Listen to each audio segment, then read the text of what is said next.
Good evening, everybody. Welcome to the Quarantine-ish Book Talks. I'm Judith Rosenbaum of the Jewish Women's Archive. I am very excited to be with you here tonight. If you're new to JWA and to our Quarantine Book Talks, thank you for joining us. If you've been with us for months, welcome back. So glad to have you.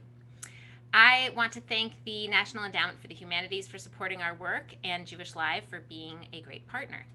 This is a special talk that we have tonight because we have developed a complementary craft project to go along with our conversation. And we'll have a chance to hear about it at the end from the artist Ariel Tonkin, who created the activity. And then we will share a video of it with you so that you can take the energy and inspiration from our conversation into some actual work with your hands at home, if you like. For those of you who are new to JWA, we are a digital archive that helps expand the Jewish narrative by documenting and sharing Jewish women's stories. We delve into history as a framework for understanding both the past and the issues that are important to us today. And the Quarantine-ish Book Talks are just one aspect of JWA's work. So I hope that you will check out jwa.org to explore the full range of programs and resources that we have to offer. There's a lot there. Take your time enjoying it. A moment of logistics before I introduce our author for tonight. Please introduce yourself in the chat. We love to see who's with us and where you're coming from. Please also ask questions in the chat box. I will make sure to share them to bring them into our conversation. And make sure that when you're chatting that you chat to both panelists and attendees so that everybody can see your questions and your comments. I am delighted to introduce my friend and colleague, Dr. Jodi Eichler-Levine, who is the Berman Professor of Jewish Civilization and an Associate Professor of Religion Studies at Lehigh University, where she teaches courses in Jewish Studies, North American Religions, and Gender Studies, among other things. She is the author of Painted Pomegranates and Needlepoint Rabbis, How Jews Craft Resilience and Create Community, which we will be talking about tonight, as well as Suffer the Little Children, Uses of the Past in Jewish and African American Children's Literature. Jodi's work on the intersections of religion, popular culture, politics, race, and gender has appeared in many places, including the Washington Post, Salon, Kveller, and Religion Dispatches, among other publications. And I am very happy to say that Jodi is also a member of JWA's Academic Advisory Council. Welcome, Jodi. Good evening. Thank you so much for having me. It's so delightful to be at the JWA virtually, as it's always been one of my favorite virtual places on the internet. Thank you. Well, we're so glad to be able to have this conversation. I've been excited about this book for years, getting to hear little pieces of it at conferences, and really enjoyed reading it. And I'd love to start by just tell us a little bit about how you came to write this book. Like, what was the seed of this particular project for you? So, to be completely honest, I am a crafter, right? And we often find ourselves drawn to subjects that we know something about. When I was in graduate school, I picked up knitting. It really felt great to have something tactile that would actually appear. Like, look, here's a scarf, where my dissertation was this strange, amorphous whatever. And I started to notice there were all these books about crafting and religion, Zen and the art of knitting, mindful knitting. There were so many books along those lines that I thought, okay, this would make a great second project. This is something I really want to know about. And I'd also been influenced by my own family's objects, which I talk about in the beginning of the book. I grew up in a house where my mom painted and where we always had a handmade matzah cover every Passover. So those two things really brought me into wanting to explore this. And I really was trained to study lived religion, everyday religion. And I really wanted to have a project where I was talking to actual everyday people about what they make. I can see some of them are here tonight. Hello. And I'm really excited that this book has just even a small portion of their stories within it. I can imagine that it must have been very hard to rein in the research. I mean, it always is, but especially when you're working with real people and you get to be part of conversations and meeting with them, that it can take on a life of its own. You could have those conversations endlessly, probably. Yeah, I think that's the hardest thing for those of us who are studying contemporary work and those of us who are talking to living people, is that you never know quite when to stop ethnography. Technically, one of the times you stop, and this is when I stopped, is when you get something called saturation in what you're hearing. You start to hear people say similar things over and over. And even though it's really just the tip of the iceberg, I started to realize, okay, I had so many stories that they couldn't even begin to fit in 180,000 words. Oh, sorry, 87,000 words. That would be a book you would like drop on your foot and scream. So I realized that it was more important to get out the stories that I had than to keep going forever. But one of the things that I see in the chat is that there's a lot of people who are crafting while we talk. And that was part of why I wanted to bring this book into our series, because the truth is we usually don't focus on books that are academic books, but because your book is so much about the things that are part of our everyday lives and about how religion is something that exists, that we are part of creating, and that exists kind of in the spaces that we might be actually sitting in as we're having these conversations. I had a sneaking suspicion that we had a lot of crafters in the JWA quarantine book club, so I felt like this was the perfect conversation to have here. So tell us a little bit about how looking at using the lens of craft, how did that change the way we might think about Judaism and the American Jewish community? Right. So, in a very intentional pun, I'm arguing that focusing on crafts helps us see a Judaism of feeling, both literal feeling. We're talking about something tactile, we're talking about the sense of touch, but it also gets us into the study of Judaism and emotions.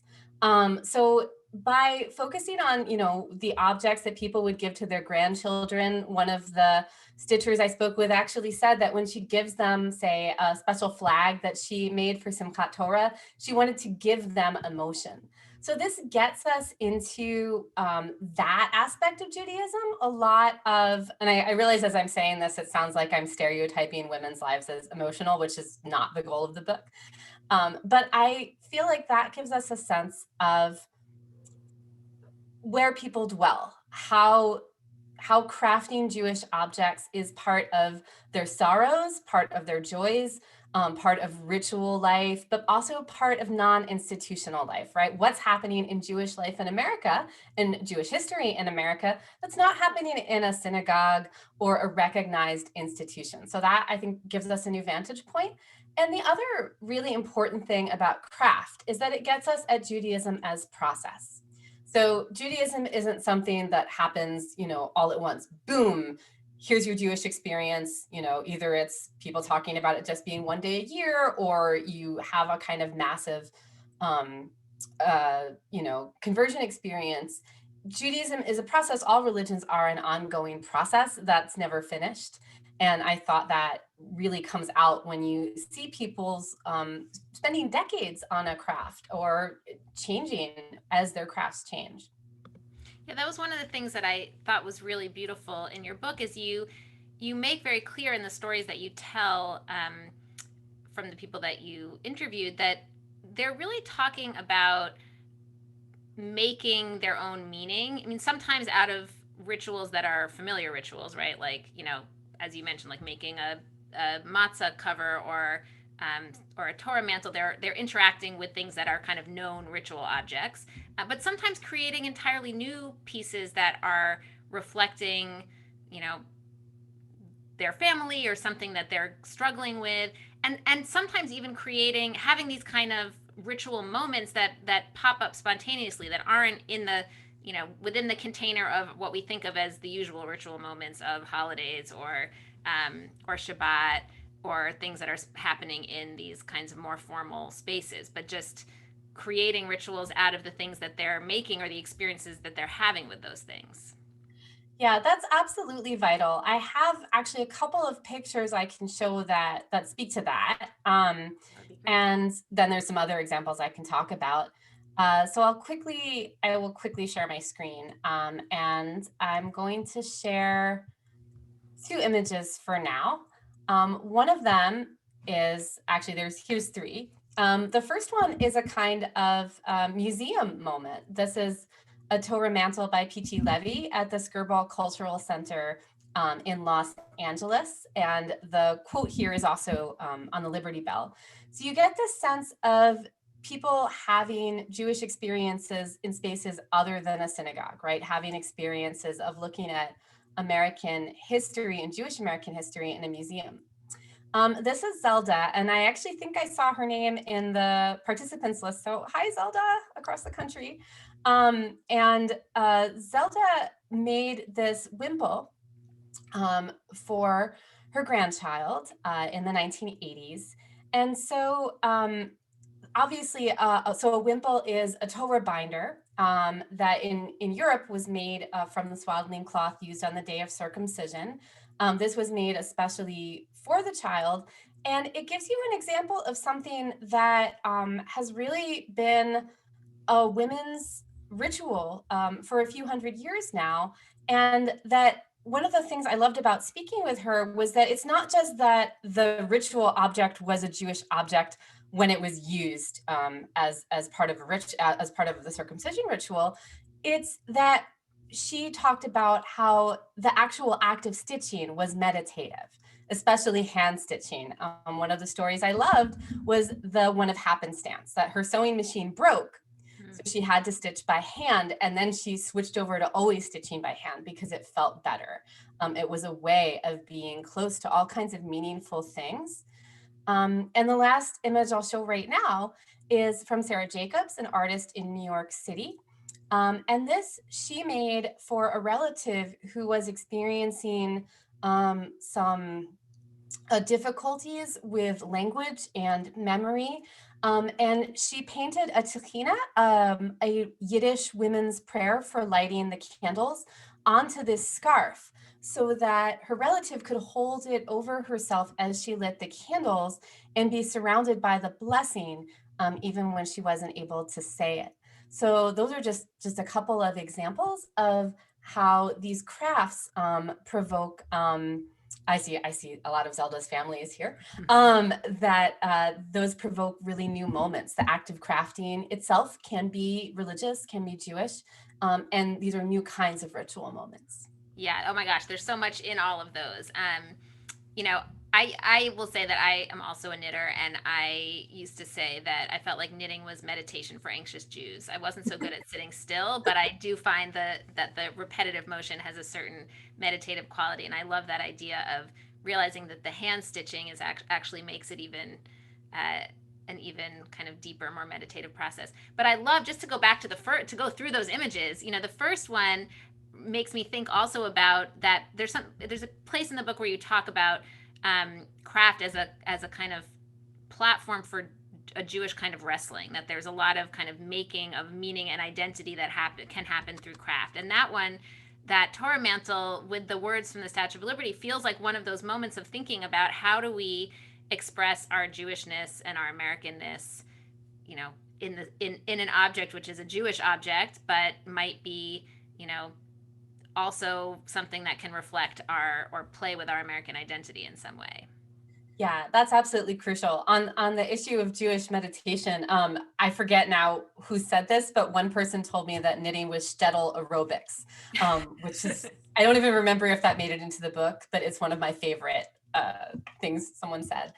And when you talk about, you know, grappling with Americanness, what it means to be a Jewish American in craft, Eichler-Levine's Torah mantle is a wonderful example, and she's someone who's been so involved in Jewish leadership in many different ways, and in the founding of the Pomegranate Guild, which was an organization I studied that's about a little over 40 years old now, the Pomegranate Guild of Judaic Needlework.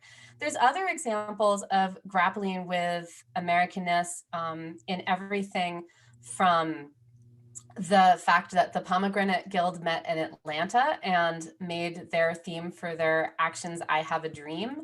So they were thinking about this important speech by an Atlantan, by Dr. Martin Luther King Jr., as they were also thinking about the role of stitching in their lives. So they were grafting themselves into an American civil rights story. And there was also the fact that the Pussy Hats of the 2017 Women's March do have a Jewish side to them. So Janice Wayman, one of the two creators, along with Krista Suh of the Pussy Hat, was, the pink hats that were all the rage 4 years ago last month.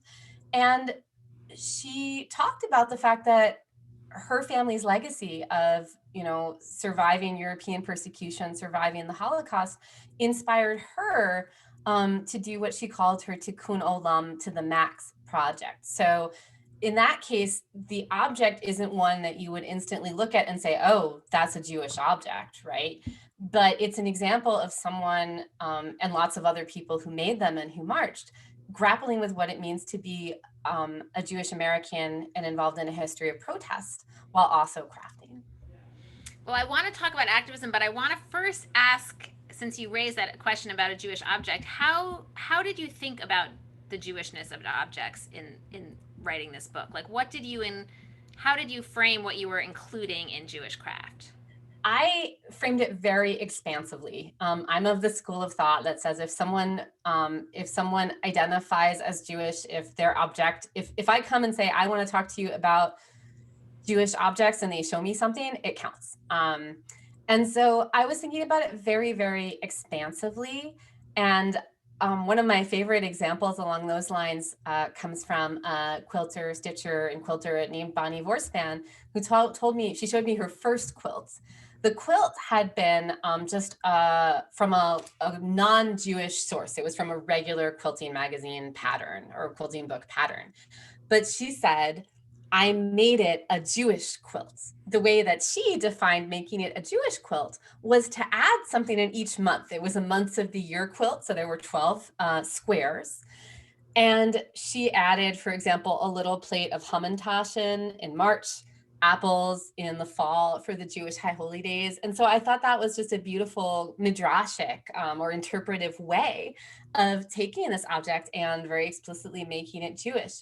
But I also talked about things like a scarf, a handkerchief that one interviewee embroidered with her grandmother. She colored her grandmother embroidered, that was about her relationship with her grandmother and Jewish bodies. And that also fell into the category of Jewish objects. So the answer is kind of everything, because I think that we really don't have a neat divide that says, secular, religious, or Jewish, ethnic, Jewish, religious, not Jewish. I really want us to think expansively about those parts of our lives. Right, and I think in some ways, to me, it feels like that is part of the work that your book is doing, is also helping us understand so many more things as Jewish practice, right? That if you have a certain intention to it, then crafting can be not only a Jewish practice, but also a Jewish skill. And so therefore something that brings a sense of pride. That Jewish skill doesn't have to be the kind of traditional things of like, oh, I know how to read from the Torah, or I know how to parse this Talmud text, but could also be knowing how to make something that has meaning in a Jewish home. Yeah, it's really important to me that that be recognized, because when people talk about, how's Judaism doing in America? Is America good for the Jews? That sort of perennial question. Well, the question is, what questions are we asking? Are sociologists, asking, do you light Shabbat candles? Or are they asking, do you have a challah cover in your house, right? Those are two different questions. They both relate to Shabbat and holidays, but they're different questions. And I think it's really important to, on a personal level for me to honor, but on a scholarly level to look really widely at what counts as Jewish. And that goes really far back. One of my friends here, who's an Italian professor, shared with me a piece of the Italian Rite liturgy this is going back a few hundred years, that had a prayer for the women of the congregation who had embroidered the various cloth objects for the sanctuary, including the parochet, the curtain in front of the Torah. So I think that's also important to look at. Right.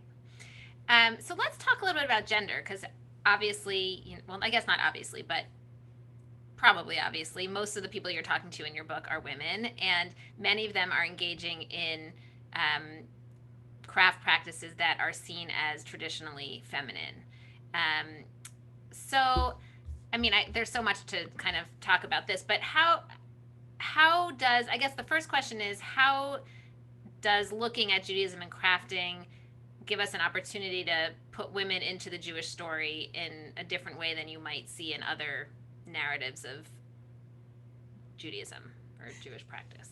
There's several possible ways to think with that. And I really did start out very intentionally interested in women. I did a large survey that had gender queer participants. And so it's not entirely women. There's a couple of men in the book. But for one thing, it gives us access to spaces that are heavily dominated by women, that are kind of homosocial. So when I was at the Pomegranate Guild convention, there are men in the Pomegranate Guilds. I have to make that very clear. But at the convention, it was primarily rooms full of women. And one of the women I was in a workshop with one day said, we were all stitching and it was quiet but companionable. We were talking, and she said, something magical happens when women sit and stitch together. And so when you go into those spaces, I can't say whether or not it was magic, but you get a kind of special sense of emotion, sense of camaraderie that is different when women are spending time together, and that might also get to really revealing a lot of home life. And again, I don't want to make women all about home life because we know it's so much more complicated now. And it always has been. Women have always worked have always worked. And in fact, a lot of people I spoke with, they identified stitching as important to them Jewishly because they had ancestors who had been tailors, women who had made dresses. A lot of people talked about their ancestors who had had this as an occupation. So I think it just gets us to a different flavor, and it really expands what counts as Jewish practice. And I see in the comments people mentioning the Torah Stitch by Stitch project, which is in the footnotes, and I'm so sad I didn't get to Canada to see it. But that's another example of, we can talk about Torah Stitch by Stitches, people all over the world needle pointing and embroidering words of the Torah scroll, of the first 5 books of the Hebrew Bible. And that's also an important thing, right? It's not the same as going to a service and hearing someone chant the Torah, but it's crucial. Right. We have a question from Emily about the distinction you were making before about some of the sociological questions. How would you describe why a question about having a challah cover is different from a question about lighting Shabbat candles? Well, so lighting Shabbat candles is something that's it's a ritual action that people might actually have some sort of guilt about, right? Like, especially because it's something where a sociologist might ask, do you light Shabbat candles every week, once a month? Never, so people are going to feel like, oh, do I do that? How do I answer? If you ask, do you have a challah cover? Then people aren't going to say, oh my goodness, I didn't use the challah cover every week, right? They're going to think about the object, not the action. It's maybe not the best example. A better example of really getting at that kind of difference would be like, have you ever made a Jewish object, right? And then that's so open-ended. And so some people would say, well, that's too open-ended, it doesn't tell us much. But if we think about it, people learn to craft all the time. They craft in summer camp. There's obviously so much research on summer camp. Everyone makes Jewish stuff at summer camp if they go to a Jewish camp or day camp. And those matter too, right? So those practices are different from asking someone if they keep a kosher home, which, by the way, the majority of American Jews don't. So it's also a question of, how do we measure Jewishness? I think Jewishness is what people are doing. That's where I want to go. Great. I want to think a little bit about that piece around gender and crafting, and one of the things that and this gets back to one of the images you showed of the wimple. And I loved how, first of all, it's amazing to see it in color. That picture's in the book in black and white, but the colors are so beautiful, and I really love being able to see that. But the wimple is a really interesting example, I think, of something that's like such a traditional object, and yet also could be interpreted potentially in a subversive way, or women could use it sort of subversively. Do you want to talk a little bit about that relationship between tradition and subversion and women's crafts? Yeah, and that's something I was thinking about a lot because I think about access to the Torah a lot. And that comes on a very personal level.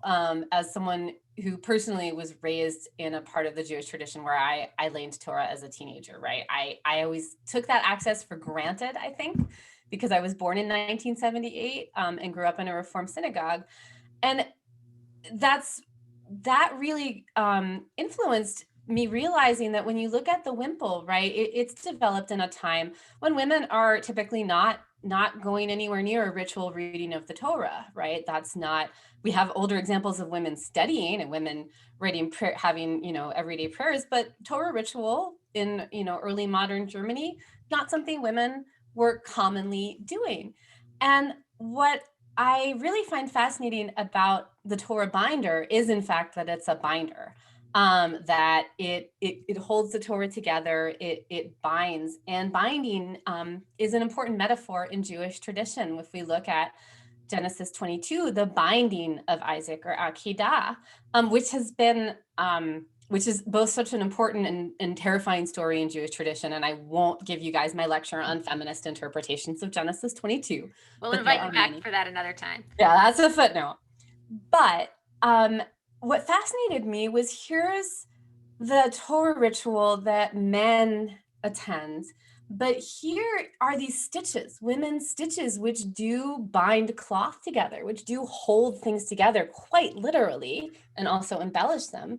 And here that is in an enhancement of the commandment, making the Torah objects beautiful, but stitching the experience of a woman. And it was typically a certain amount of time after, when the woman returned to synagogue after a certain lapse of time after giving birth. Here's the thing that physically binds the Torah. And so it's an object that women would traditionally make right up against the Torah, when a woman wouldn't actually go up with a Torah pointer and read the Torah. So when we start to think about tactile Judaism, we see all these new small things that I think are really important. Can you show us the image again? I think people would like to see it since we Absolutely. I'm not great at keeping track of the chat while I'm talking. No, not at all. Here we go. Yeah, and so you can see here a wimple, and since I wrote the book, more and more people have told me, and I saw some in the comments about wimples they've made. People now sometimes make them for other special occasions. Typically, the wimple, you can see here the end of the word ma'asim tovim, good deeds, good works. The wimple typically has a formulation taken from the ceremony, wishing the child a good life of Torah and study, good deeds, marriage, the chuppah. And another thing I love about this is that the embellishment, though, was Zelda deciding what to embellish. So you see pomegranates. I don't have a picture of the peacocks. There's peacocks on it from Ideas About Peacocks in Heaven. And pomegranates symbolizing, see these are right in the middle of the words, ma'asim tovim, good deeds, commandments, good things. I mean, that's not the word for commandments, but the pomegranate is both a fertility symbol, but also there's saying that there are 613 seeds in a pomegranate, and kids sometimes on Rosh Hashanah, count the seeds, and that's said to be the same as the number of commandments in Judaism. So it's really taking all of these ideas, and there they are distilled in a beautiful tactile form in someone's home. It's beautiful.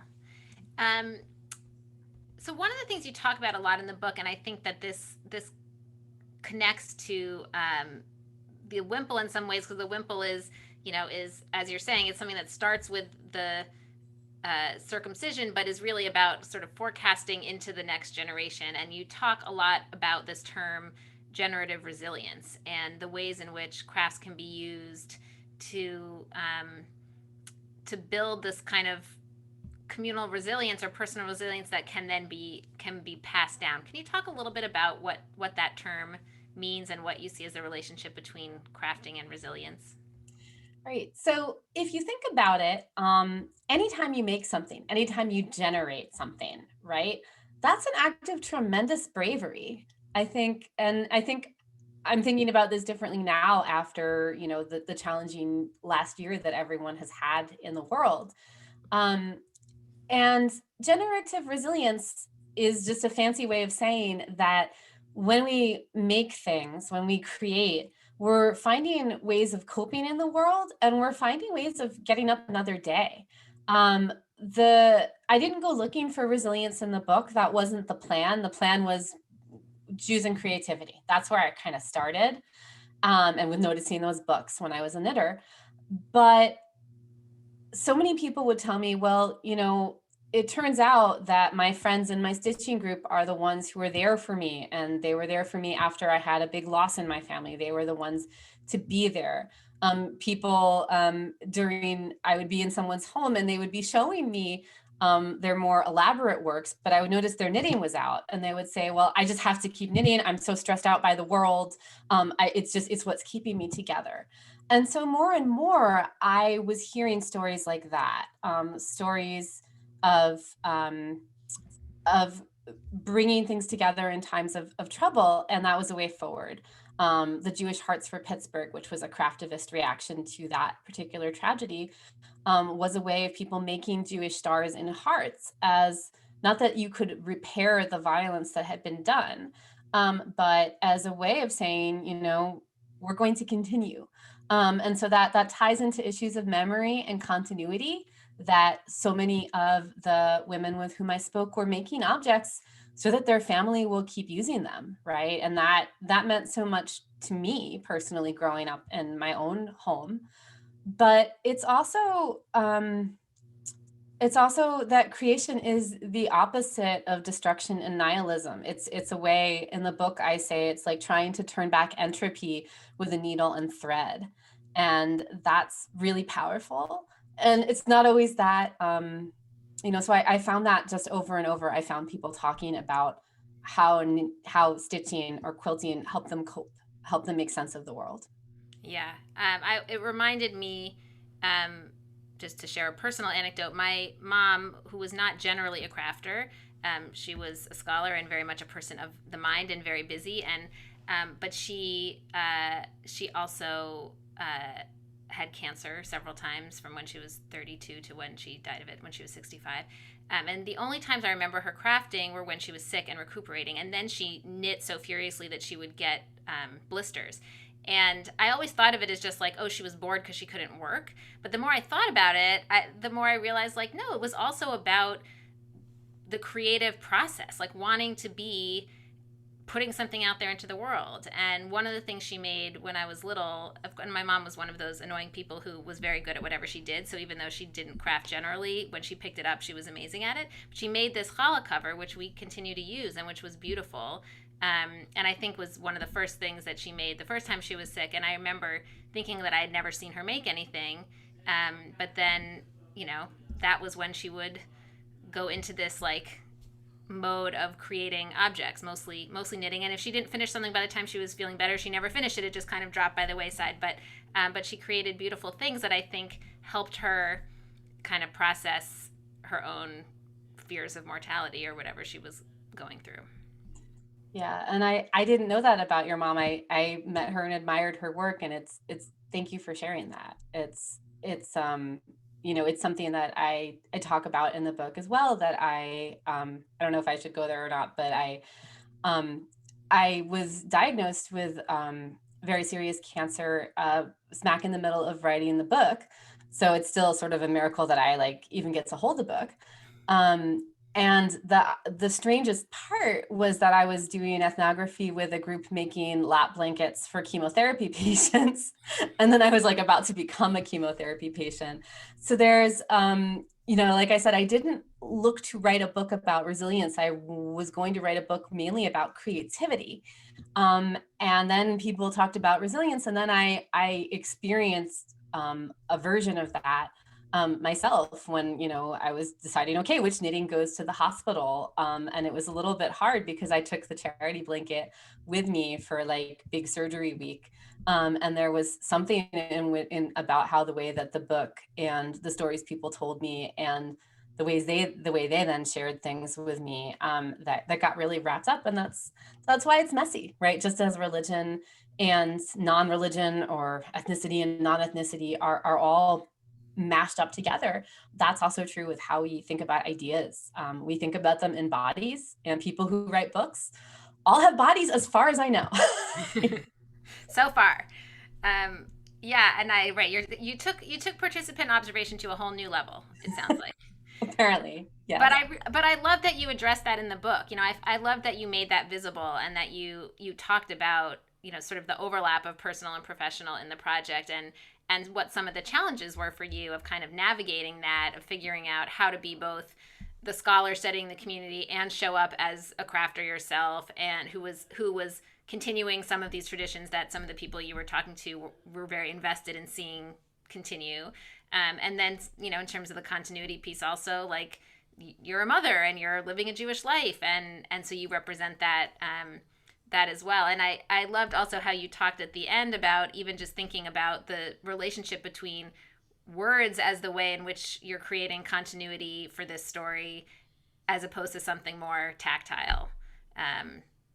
Yeah, I found myself realizing that, and I do think it's important personally to be transparent in my writing, and that's why I do share a lot about my experience. But I found myself, towards the end of writing the book, realizing that once I had stopped participant observation and I was mainly writing, I realized how little I had stitched. And I still feel actually so guilty that, like, in my hallway right over there is a box with some of the things I haven't finished that I started while doing research. And so I started to think a lot about, well, is it more important for me to teach my daughter how to embroider? Or is it, and obviously it's not an either or, but I actually started to feel that sense that, well, I've captured words, but I haven't necessarily captured everything else. Have I cut out? Well, no, you're there. Well, hopefully you will have plenty of time to finish those projects, and you don't need to do it all at once. That is the lesson of so many of these. So I think pretty much most life lessons seem to come down to that. And I want to call out to, I think my aunt Merle is on the line, and she taught me to knit. So knitting is definitely I couldn't learn from my mom because she was a lefty, but I couldn't learn from my grandma because I'm a lefty, or my mom. So I learned from someone else. Right, exactly. But it does seem to be something that is often passed down in the family. And actually, my daughter, who I did teach to knit several years ago, but she got kind of frustrated just this week, was asking me about wanting to learn how to knit again. So maybe I wasn't even talking about this particularly, but somehow it must have come through in the atmosphere.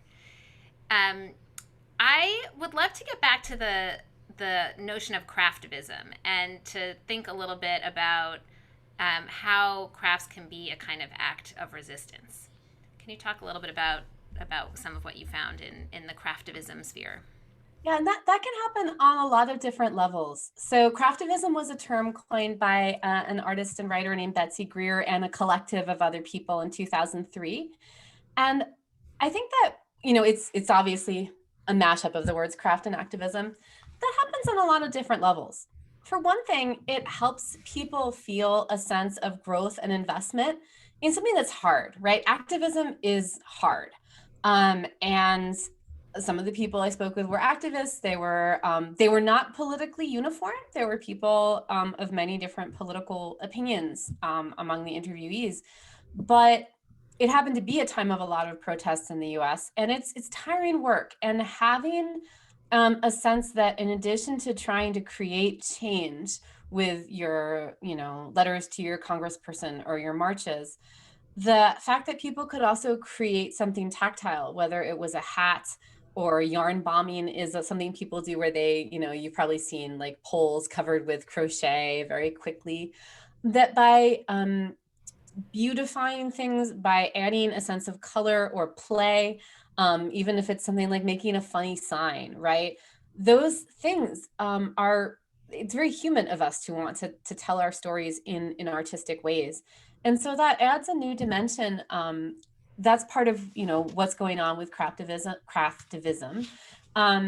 Sometimes it's even more direct. Linda Schwartz, one of the people I spoke with in Pennsylvania who does ceramics, I found her work at a craft fair, and she had made a plate with the quote from Amos about justice welling up like waters and righteousness like a mighty stream. So a lot of times, activists are thinking about what their work means, right? Religion at its heart, and just being human is about how do we make sense of what we're doing.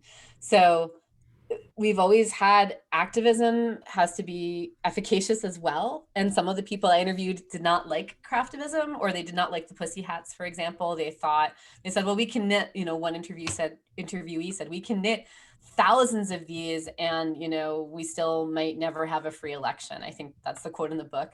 But at the same, which was, I won't even go there, but it was, it was a way of making sense of what was going on, right? That's another way in which I think crafting, whether or not it has an explicit overlay associated with a world religious tradition, does something very much like what religion does. It helps people make sense of what they're doing, and it helps build camaraderie. It can also be really interfaith. I think with one of the great things about the Jewish Hearts for Pittsburgh, should I show an image quickly? I am very Yeah, sure. time. The Jewish Hearts for Pittsburgh had people from all over the world, and sorry about all the ones I'm skipping. And Hinda Mandel, one of the women who started the project, talked about how it connected to craft and activism like a higher calling. So she was focusing on being culturally Jewish.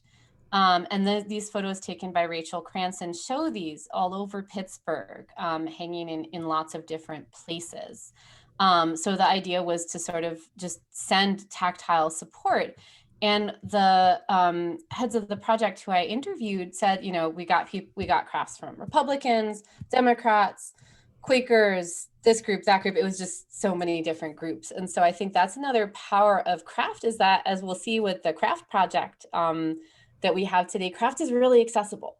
It is not something that you need and it's something anyone can do. And that's one of the really great things about it as well.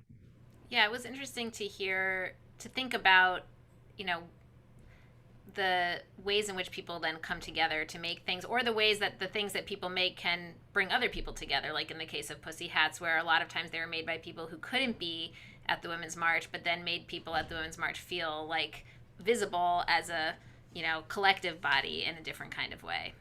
Yeah, that sort of tether between the person who made the hat and the person who wore it, or the fact that there were a lot of pictures of people wearing the hats. I was so struck, and this was before I was experiencing illness myself. I was so struck by pictures of women in hospitals marching up and down the hall of their ward with the hats. And so when we want to think about accessibility, we want to think about ability.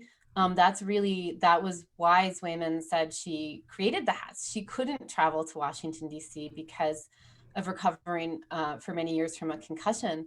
And I think that accessibility is also an important thing to think about when we think about activism. Yeah, absolutely. Um, I want to ask a question about, we've been talking about sort of the you have this great line in the book where you say that matter matters, and we've been talking a lot about the matterness of things, the objects.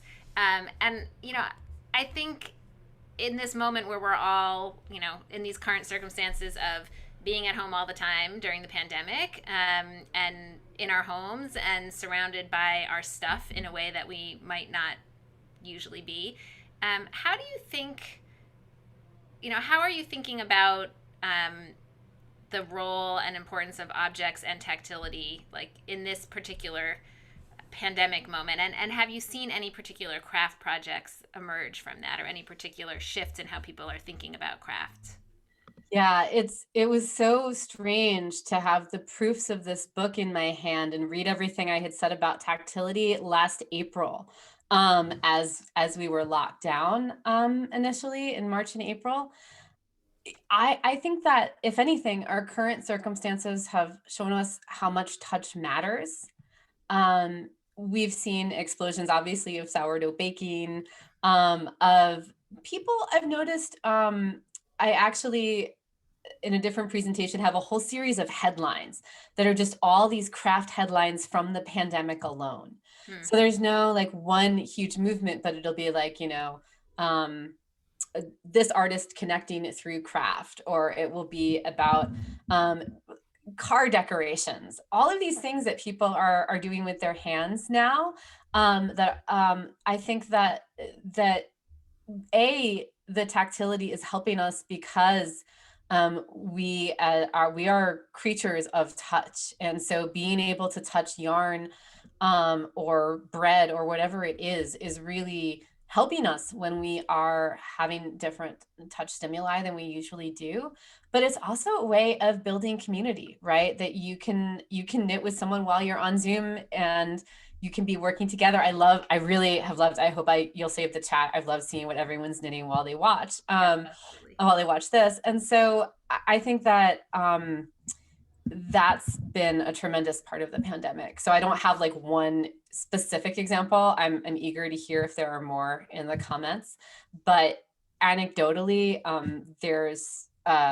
there's actually data that it's good for you, that it will help you feel better, but it's also just anecdotally something people are doing quite a lot of. And it's a tether. It's a tether in the same way that anything else can be. If you send something in the mail, those we're porous beings. So little bits of you are coming through, and but with no COVID on them. It's fine. It's all good. Right. And Gail points out many people are making masks, which Yes. there's a whole other productive piece of that. I'm delighted that we have Ariel with us now, and I want to introduce Ariel into the conversation. Ariel Tonkin is an artist and a faculty member of Atik Jewish Maker Institute. She practices activism through arts and culture work and weaves relationships and materializes conversations. And her networks of accountability, collective power, and care include the Arts Jam for Social Change, Tzedek Lab, and Svara. Welcome, Ariel. So excited to have you here with us tonight. So sweet to be here with you both. Before you tell us about the project that you designed for us, I know that you have a question for Jodi, so we want to give you an opportunity to engage a little bit in conversation. Great. Hi, Jodi. It's a pleasure to meet you. Great to meet you. I've been enjoying your book so much, and I first saw it on the outdoor socially distant porch weaving setup of one of my dear friends, Rose Ginsburg, who is a matriarch of craft in the Berkeley community here. I live Ohlone Land in Berkeley. So it was so sweet to see this super rad book about Jewish craft and also crafting resiliency on my dear elder's table. And that's how I first got to know your work. Oh, so I love, even from the jump, from the outset of the book in the introduction, you take us from the moment of being with the needlepoint that one of your grandmothers made, and the moment of, but she made it. How could I throw it out? But she made it. And how that sort of plays with like, and it's garishly ugly in some ways, as you described, and there's like some revulsion, and there's all this strange juiciness of it depicts this nameless patriarch, and it's woman's work, and what's the feminist angle on that, and like all the ickiness layers that might be there, but she made it, and it has countless hours of the accretion of her loving touch, and by connection your love for her. And so, but she made it, and there it is in your life still to this day. So I'm holding that on the one hand, and also in the introduction, you then bring us to the moment of a bigger project that you engage in of crafting resilience. And I forget exactly, you say it so beautifully. Generative resilience is the phrase that you move around a lot. And how with your other grandmother, you were able to engage a practice of craft and to really get your own hands dirty and moving. And how from both angles, you have the crafted object on the one hand, and then you also then had immersive practice yourself on the other hand. And both of those, of course, being relational, one through the object and one through the practice. So I'm zooming in now, I'm like teleporting in at the end of what I'm sure was such a juicy conversation. I've missed so much context. But I'm thinking of my students, and I'm also thinking of myself when I ask you, for those of us who maybe have some vicissitude or disconnection from those objects and don't have those actual transitional objects to touch, and might therefore be seeking out practices, whether they're explicitly Jewish practices, whether they're quote, quote, secular art practices, but that might be used to unlock spiritual practice or connection to ancestral lineage. What advice do you have from your own life at this week, this month, this year around how to find your way back to yourself and back to your heritage through craft practice and Jewish identity? Wow. That's, first of all, thank you. I'm so happy to hear my book is living in the wild in Berkeley, a place I would really like to come to someday. I miss travel. So it will be different for everyone, obviously. I think one of the most interesting things I've discovered in talking with people, because my interviewees too, all the women I spoke with, some of them had heirloom fabrics, and a big part of their practice was taking heirloom fabrics, bringing them together and connecting with, pointing out the wine stains on the old cloth. And that's what made it valuable, right? And then also people who didn't have objects, right? I think I saw Kathy Perlmutter in the comments. Hi, Kathy. People whose families lacked heirlooms because of trauma or because of the Holocaust, because of different things, right? So as you said, people are coming in sometimes with that direct connection in practice or an object, and sometimes without. I think the biggest thing is actually not to feel that there's a strict form, right? I think a lot of times when people, and I see this, actually, I'm saying this as a teacher, right? Because I teach Jewish studies, I teach both Jewish and non-Jewish students. I'm always pointing out, you do not have to be Jewish to take this class. Everyone, please take this class. But a lot of times my Jewish students will say, well, I'm a bad Jew. And I will say, no, let's not have that phrase in here. Because here in our very Protestant founded nation state, people tend to think a lot about doctrine and doing things right. And I think what I've personally found with craft and with these objects is that I'm happiest when I just get to play, right? And I'm sure that as an artist, you think about play a lot. And I think that's the way in. So actually the what I'm knitting right here is an interesting question of, is this a Jewish object? It's a scarf. Hopefully the friend I'm making it for isn't watching. I am quite sure she's not.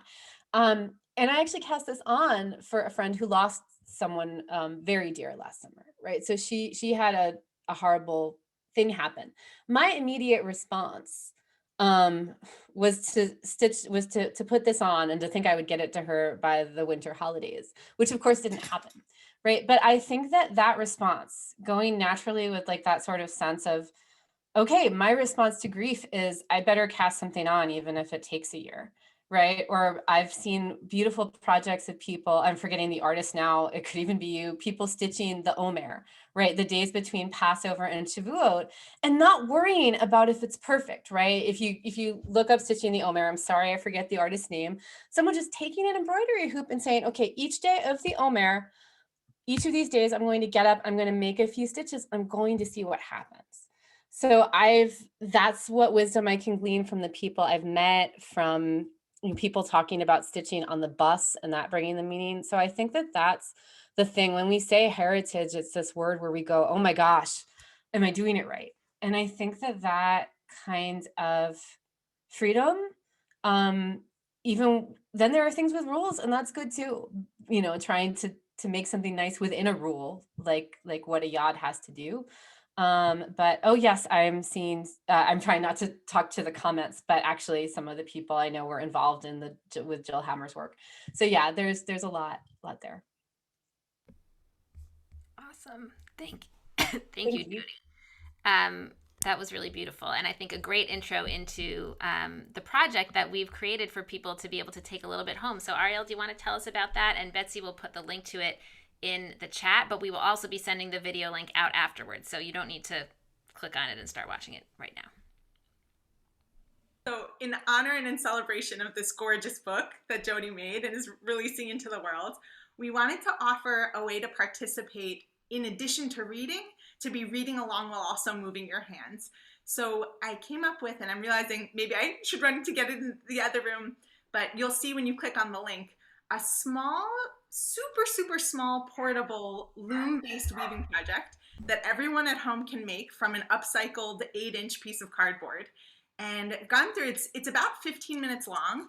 And I'll teach you step by step how to cut out a loom, how to put notches in it so you can warp your very own loom, using anything from embroidery floss to dental floss that you have lying around. And then to think ritually about what it is you might want to weave into a small portable ritual object of your own creation.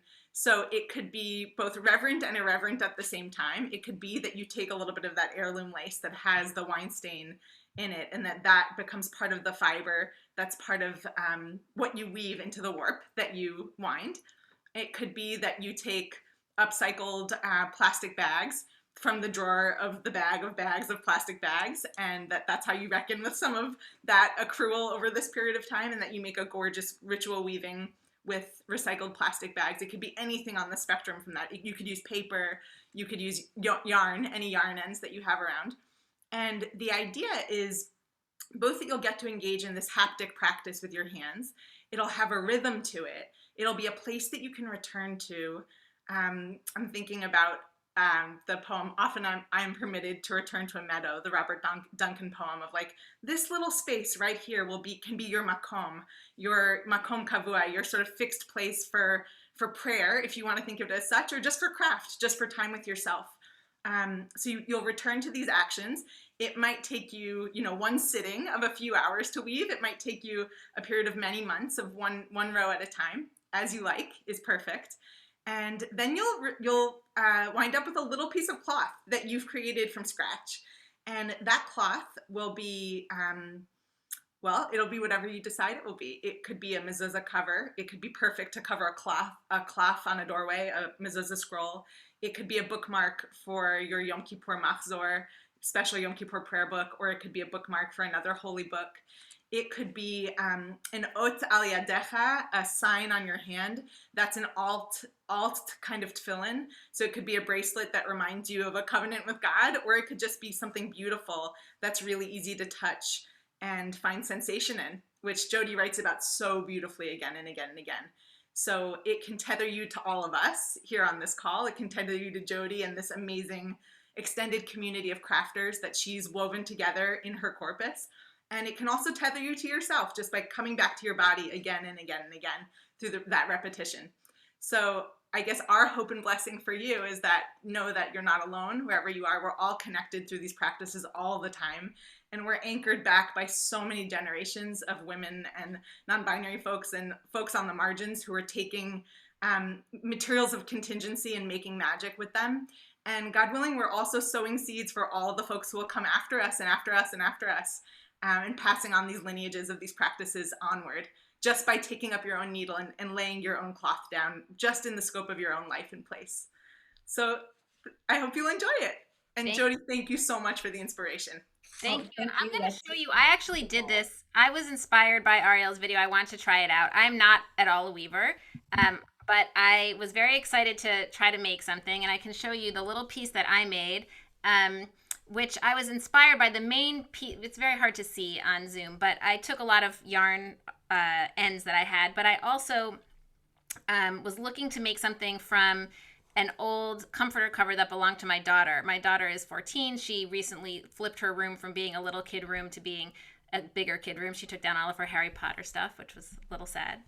But the one thing she didn't want to get rid of was her childhood comforter cover, which was like really quite babyish. It has little animals riding little vegetables, but she insisted she needed to have it on her bed. And so in this new room with LED lights and all these weird teen things, she still had this comforter cover. And then just the other day, I noticed that the comforter cover was like fully ripped, completely ripped in half. And so I took it off her bed. She was very sad.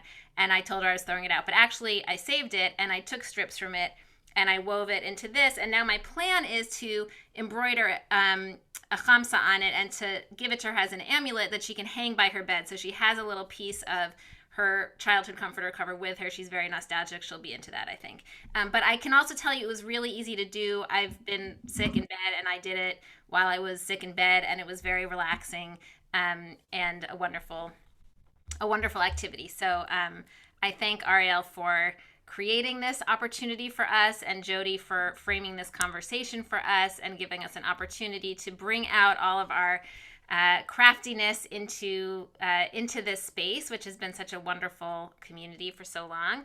And hopefully we'll all learn from this and be encouraged to try our hands at something new. So thank you both for being with us, and thanks to all of you for being with us. This is the last quarantine book talk for a few weeks. In March, we will be returning to regular Thursday night programming with a new 4-session online history course on race, ethnicity, and Jewish women in America. So stay tuned for more information about that and the link to register. That will take us to the end of March and the beginning of Pesach, believe it or not, and then we'll have more quarantine book talks in April after Passover. I also want to let you know that we have a special program coming up on Monday, February 22nd at 8 p.m.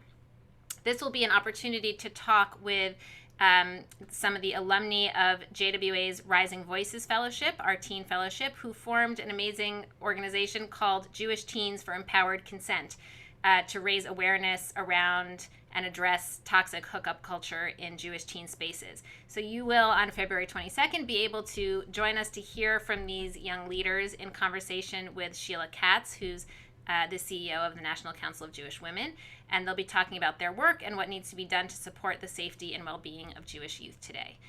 While you wait for our online programs to resume, I encourage you, of course, to check out the many, many resources we have in our digital archive at jwa.org. We have so much material to discover, help you learn more about the diversity of the Jewish story. One thing you can do is check out under our topics for crafts and learn about Jewish artists and craft makers. You might also be interested in the series we recently did on our podcast about creativity during the pandemic. And I hope that people will take a chance to make something and to think of all of us and the learning we've been able to do together. So thank you all. Until next time, be well. Have a very happy Purim. Good night, everybody. Thank you all. Thank you, Jodi and Ariel.